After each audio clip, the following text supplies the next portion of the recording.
ايه رأيك لو انا قلت لك ان انا جاي النهارده اعرفك ازاي تبني مشروعك على اليوتيوب ويدخل لك كل 10 ايام تقريبا من 13 ل 15 الف جنيه، وممكن تعمل اكتر من كده. انا جايب لك النهارده ارباح اقل قناة من قنواتي. خلينا كده نعمل ريفرش مع بعضينا، واقسم بالله العظيم المعلومات والحاجات الاسرار والتريكات اللي انت هتاخدها من الفيديو بتاع النهارده بيدفع فيها فلوس كتيرة جدا جدا جدا، ولكن انت هتاخدها مجانا لوجه الله، وربنا يجعله في ميزان حسناتي وحسناتكم.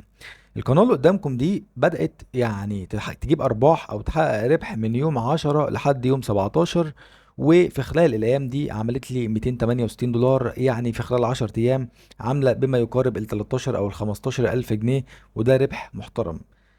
ولكن ده في خلال 10 ايام. تتكلم اضرب بقى ال 13000 ولا لو 10000 في 30 يوم، يعني بتتكلم 30000 جنيه، ودي اقل قناة. اقسم لكم بالله ان دي اقل قناة. الربح من اليوتيوب سهل وبسيط جدا جدا، ولكن محتاج استمرارية. محتاج ان انت اول 40 او 50 يوم تبص على القناة من بعيد لبعيد. يعني ايه؟ يعني انت واحد بتعمل فيديوهات وبترفعها ومش بتبص على مشاهدات ولا اي شيء، ولكن الاستمرارية دي بتخلي اليوتيوب فجأة يعمل بوش للفيديوهات بتاعتك وتبتدي تحقق ارباح على طول. ممتاز ممتاز. تعالى بقى كده نبص على النيتش اللي احنا هنتكلم عليه النهارده. كل يوم هتلاقيني بكلمكم على نيتش مميز، نيتش عليه هايب كبير جدا، نيتش تقدر تشتغل عليه. وعايز اقول لك ان الشغل في المحتوى الاجنبي او الفيديوهات اللي باللغة الانجليزية بقت اسهل بشكل كبير جدا جدا مع تطور الاي اي. انا بتكلم النهارده في الحاجات البسيطة، هتكلم ازاي تعمل الفيديو، ولكن طبعا تقدر بكل سهولة تستخدم 11 لابس موقع الصوت. تقدر تبحث عليه وتدور عليه، هتلاقي شروحات ليه كتير جدا، ولكن أنا النهارده جاي اكلمك في الحاجات اللي مش هتلاقي حد يتكلم معاك فيها. فيلا بينا كده بدون كلام كتير ندخل على طول في فيديو النهارده. عايز اكد عليك واقول لك ان انت لو اول مره تشوف القناه بتاعتنا فيا ريت تشترك فيها، عشان ده بيدعمنا ان انزل حاجات واكشف اسرار اكتر واكتر. وعايز اقول لك ان الاسرار اللي انت هتسمعها في فيديو النهارده دي ممكن ناس كتير جدا تتضايق ان الحاجات دي بتتنشر على اليوتيوب كده فري او مجانا لكل الناس. اولا كده قبل ما نبدا اي كلام، انت محتاج الاضافه اللي قدامك دي، وهي اضافه فيد اي كيو. الاضافه دي هنستخدمها عشان حاجه بسيطه جدا جدا الاداه دي بتقدمها، وعشان كده انا عايز استغلها. اولا خلاص انا سجلت فيها والاداه بقت موجوده خلاص عندي زي ما انتم شايفين. تعال بقى نشوف ازاي هنستخدمها. اولا كده يعني انا مش محتاج اي حاجه تاني غير النيتش اللي احنا هنتكلم عليه. النيتش ده طبعا زي ما انتم شايفين هو سليبرتي نيوز. يعني ايه؟ يعني محتوى المشاهير او الاخبار الخاصه بالمشاهير اللي موجوده في امريكا وفي العالم. ممتاز. تعالى كده نعمل ريفرش للصفحات دي. انا جايب لك 4 قنوات، وفي بدل ال4 قنوات دول في 100 ألف قناة تانية. نقي القنوات اللي انت شايف بتجيب مشاهدات كبيرة وبتنزل مواضيع فعلا مثيرة، وبناء عليه تقدر ان انت تحقق مشاهدات كبيرة. وليكن انا محتاج ايه من فيد اي كيو؟ محتاج منها العلامة اللي موجودة تحت 2 اكس اللي انتوا شايفينها دي، او 2 اكس هنا تاني، او 2.4 او 3.3. ولو جينا بصينا هنا على القناة التانية برضو زي ما انتم شايفين، هنلاقي ولا مش هنلاقي؟ تعالى كده ندور مع بعضينا. هتلاقي هنا 4.2. الفكرة هنا كلها ايه بقى؟ اي فيديو تشوفه بتقلب عليه وبتلاقي جنبه العلامة اللي هي 2.2 4.2 5 10 26، وبتلاقي ارقام اعلى من كده بكتير كمان، بتلاقي 7.4. اعرف ان الفيديو ده عليه كم سيرش وعليه هايب وضجة كبيرة جدا جدا، فده الفيديو هيبقى التارجت بتاعنا. يعني ايه بقى؟ يعني ده الفيديو اللي احنا هنعمل واحد مشابه ليه، وهنستخدم نفس العنوان بتاعه. تعالى بقى كده اوريك بكل سهولة بالتركاية دي تقدر ان انت في خلال 30 يوم بإذن الله تفعل قناة وتبتدي تحقق دخل يصل لأكتر من 100 دولار في اليوم الواحد. السليبرتي نيوز محتوى عليه مشاهدات رهيبة جدا، ولكن القنوات اللي انا جايبها بعرضها قدامكم دي هي قنوات متواضعة. هتلاقي قنوات اكتر واحسن من كده بكتير جدا. تعالى كده نبص مثلا على الفيديو ده، طريقة البحث على مشاهدات او قنوات مشابهة للقنوات اللي انا بوريها لكم دلوقتي. هاخد العنوان مثلا بتاع الفيديو ده وهدخل كده اعمل عليه سيرش، وطبعا زي ما انتم شايفين جاب لي قنوات كتير. مثلا القناة اللي موجودة قدامكم دي قناة من القنوات طبعا الكبيرة جدا، وبتجيب مشاهدات كبيرة جدا. عندك هنا زي ما انتم شايفين يعني ال القناة بتجيب كل يومين 15000. انت بتتكلم عن 15000 مشاهدة دي، يعني الألف بحوالي 10 دولار، يعني بتتكلم في 150 دولار. عندك هنا حاجات مشاهدات تانية كتير.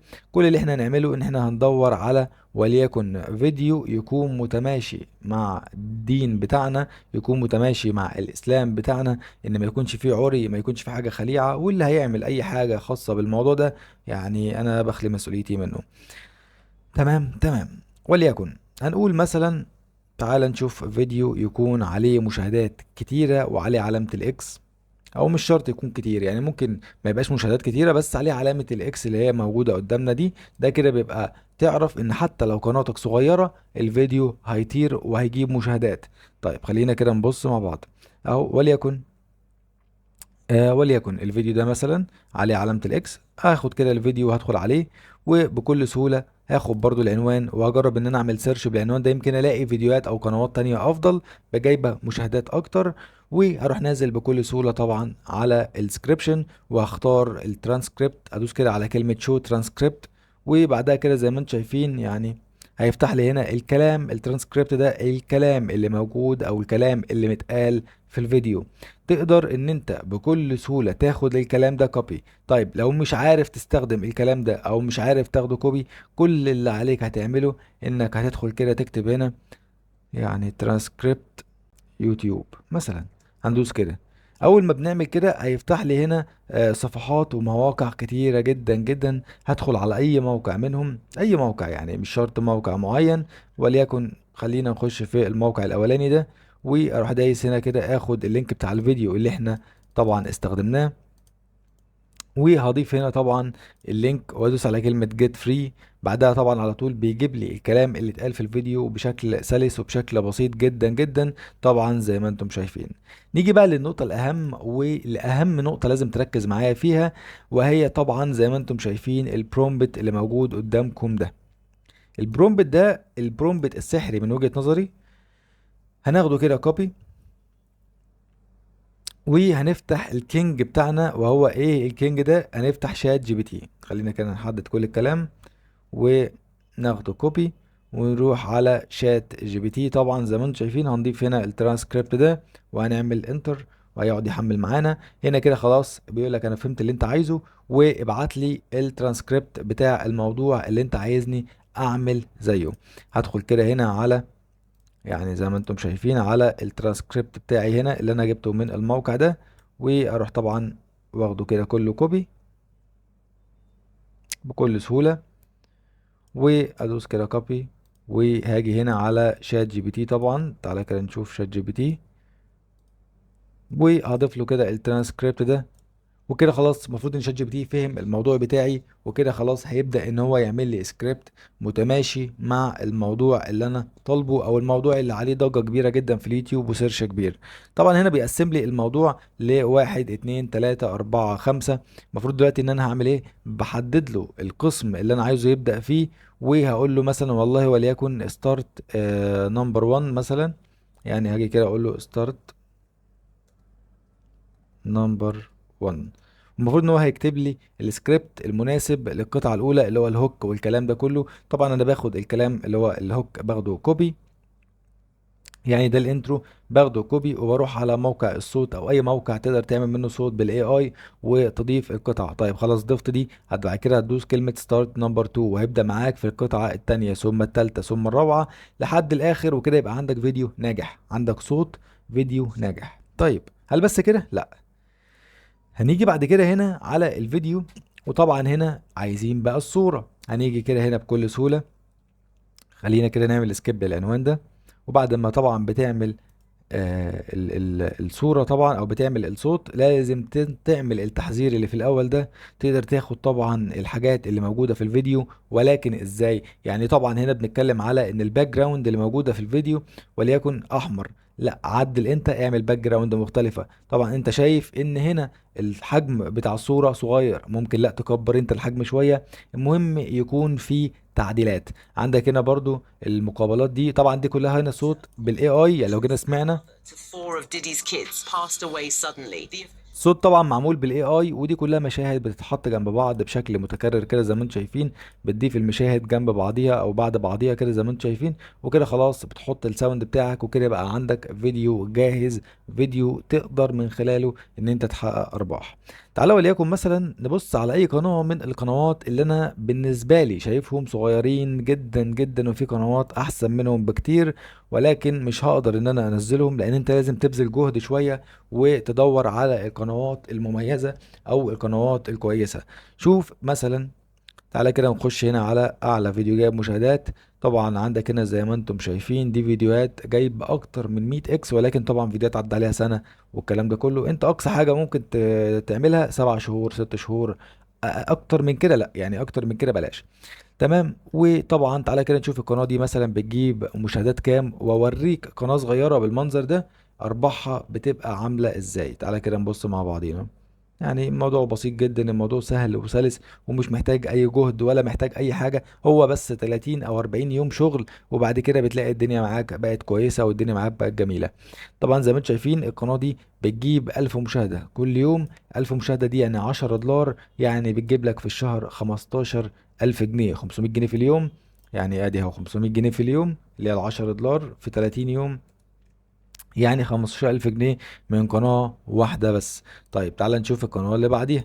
مثلا وليكن القناة دي كبيرة نوعا ما شوية يعني. تعالى كده نبص القناة دي بتجيب أرباح أو بتجيب مشاهدات قد إيه. برضو تعالى كده ننزل ونبص مع بعضينا. القناة دي برضو بتجيب لها نفس الحدود، حوالي 1400 مشاهدة. فعشان كده بقول لك مثلا تعالى برضو نشوف القناة دي. برضو هتلاقي القناة دي انا بجيب لك محتوى تقدر تعمل منه فلوس بكل سهولة، لان عليه سيرش كبير جدا. عندك القناة دي بتجيب 15,000، يعني 500 جنيه في الألف. كل 1000 مشاهدة بتجيب 500 جنيه ربح في 15، يعني دي بتجيب لها في اليوم 7500 جنيه لكل 15,000 مشاهدة. يعني في 30 يوم بنتكلم ان هي جايبه 225 الف جنيه. وده طبعا رقم سهل ان هو يتجاب في المحتوى الاجنبي، لان الار بي ام بتاعك بيوصل ل 10 و11 و12 دولار. بس كده، ده كان يعني فيديو النهارده. اتمنى انك تكون استفدت، واتمنى ان انت تكون يعني مقدر المعلومات اللي انا اديتها لك والجهد اللي مبذول، وطبعا توفير الوقت اللي انا بوفره عليك. هكون سايب لك البرومبت اللي انا استخدمته في الفيديو في التليجرام، تقدر تخش تاخده بشكل مجاني 100% بدون ما تدفع اي شيء. ان شاء الله الفيديو اللي جاي هيكون اقوى في ان انا اخدكم معايا رحلة من بداية قناة جديدة لحد اول ربح معمله. وان شاء الله التارجت بتاعنا هيكون 100 دولار بشكل يومي. فلحد هنا كده خلص الفيديو، فيا رب الفيديو يكون عجبكم، والسلام.